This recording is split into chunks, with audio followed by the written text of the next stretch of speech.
Una sfida con in palio il secondo posto, un big match da seguire col fiato sospeso, un viatico importante per il proseguo della stagione. Doveva essere questo e tutto sommato, la sfida fra Busto e Novara, questo è stato. Il risultato è però forse più rotondo di quanto ci si potesse aspettare. Vince Busto Arsizio per 3-0, portandosi a casa l'intero piatto.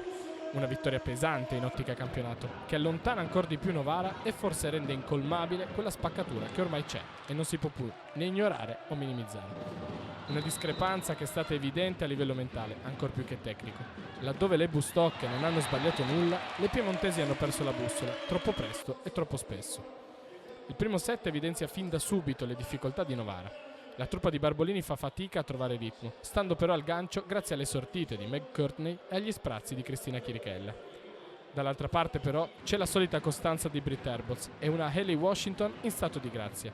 Chiuderà a 13 punti attaccando con un irreale 85%.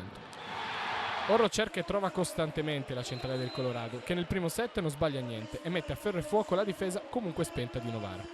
Le bianco-blu provano a rispondere nel secondo set, molto più concentrate e con Brakocevic che ritrova un po' più di fiducia, nonostante non l'aiuti la giornata decisamente no di Vasileva.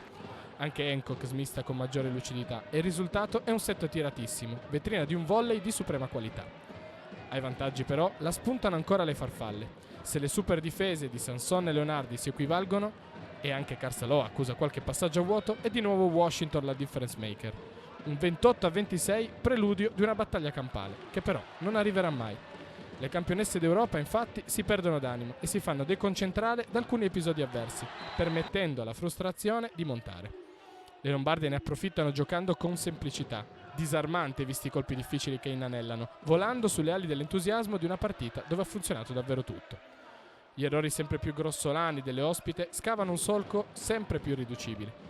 Bottino pieno, difficile da pronosticare alla vigilia, per un Pallayama Mai che esplode ad ogni colpo delle proprie beniamine e fiducia decisamente ritrovata per le ragazze di Lavalini. Erano apparse in calo nelle coppe e si sono ritrovate. Sembra più lungo, invece, il percorso della Igor Gorgonzola, per ritrovare il proprio volto di una squadra che continua a non rendere come ci si aspetterebbe e che forse davanti a un periodo impegnativo fin troppo.